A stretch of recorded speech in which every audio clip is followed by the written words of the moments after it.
যার মাইগ্রেন থাকে তার কিন্তু নর্মাল টেনশন গ্লুকোমা হতে পারে। তো যাই হোক, মাইগ্রেন সাধারণত মেয়েদের বেশি হয় এবং নর্মাল টেনশন গ্লুকোমা যেটা সেটাও কিন্তু মেয়েদের মধ্যে আমরা বেশি দেখতে পাই। এবং যেটা হয় সেটা হচ্ছে যে আমরা যখন এটা চোখের প্রেশারটা মাপি দেখা যাচ্ছে ২১-এর কম, ২১ মিলিমিটার মার্কারি কম, কিন্তু তার গ্লুকোমা আছে এবং অপটিক ডিস্কে কিন্তু একটা পরিবর্তন হয়।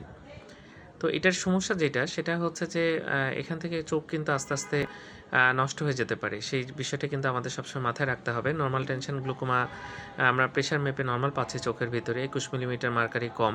কিন্তু দেখা যাচ্ছে চোখটা আস্তে আস্তে নষ্ট হয়ে যাচ্ছে। এছাড়া ভিজুয়াল ফিল্ড ডিফেক্ট হয় এবং অপটিক ডিস্ক যেটা সেই ডিস্কে কিন্তু বিভিন্ন রকম পরিবর্তন সাধিত হয়। যাই হোক, একজন ভালো চক্ষু বিশেষজ্ঞ এটা অবশ্যই ডায়াগনোসিস করতে পারবেন এবং এটা সঠিক চিকিৎসা করতে হবে। ওষুধেও চিকিৎসা করা যায়, অনেক সময় সার্জারি লাগে।